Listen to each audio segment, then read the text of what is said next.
Advice for parents.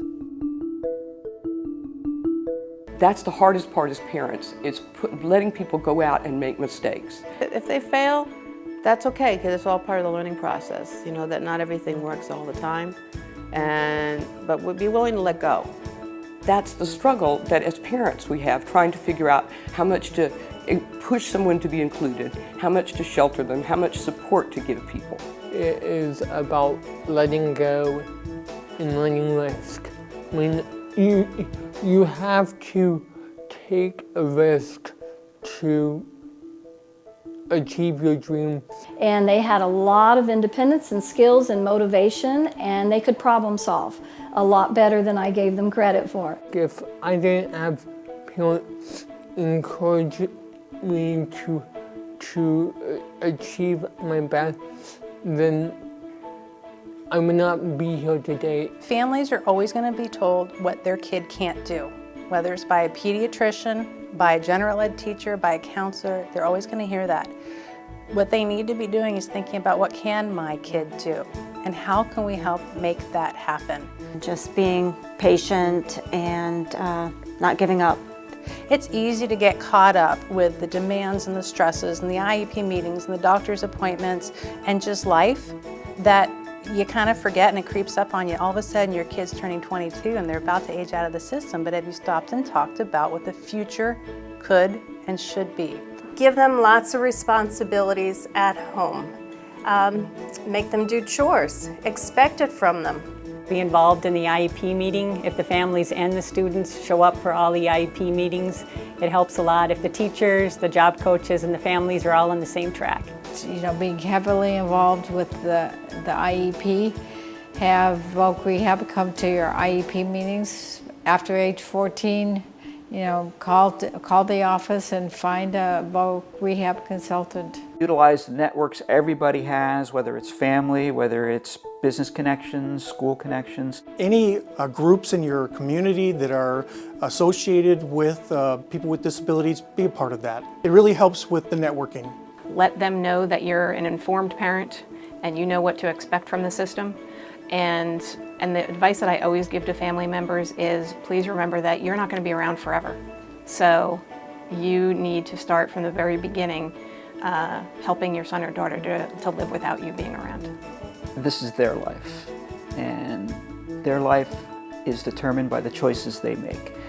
And they have the right to figure out what it is they want to do for living, for where to live, how to live, what sort of home, what sort of job. And all those decisions are theirs to make.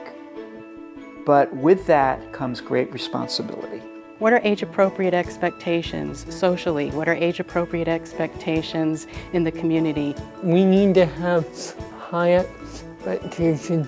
Do your sons and daughters make choices for themselves? Their life isn't really confined to, you know, television, video games, and the classroom environment. Be able to advocate for themselves, be able to express their needs, their desires, their wants, their dreams, and their capacities to others. An adult with a disability is an adult. A child with a disability grows into an adult who happens to have a disability, but they're not a perennial child who wants to be nor should be treated as a child. Fear of letting go is perfectly natural. Let the student call me. Don't you call me, let them call me. Let them keep in touch with me and not do it for them so they learn that level of independence. Dare to have dreams of possibilities for your sons and daughters. Be really creative and be open to what's possible. Your son or daughter can go to work and earn money and not lose their Social Security benefits. So Social Security has wonderful work incentives so that people can go to work and maintain their benefits, which they need. And once they know that wages are going to be reported and that yes, the Social Security check may diminish, but they're going to have more in their pocket based on cash that they're getting on their job, that usually alleviates a lot of their worries.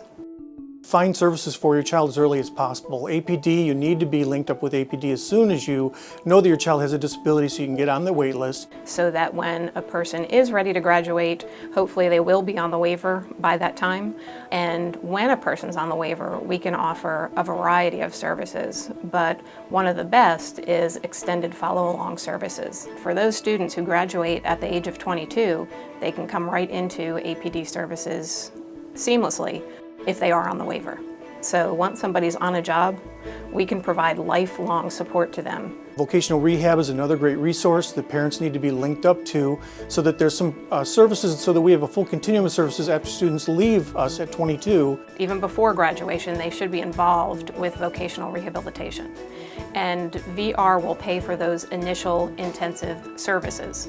And after that, the Agency for Persons with Disabilities can pick up the long-term follow-along support, which also includes replacement, meaning if somebody loses their job, it would be up to the APD provider to replace that person on a different job.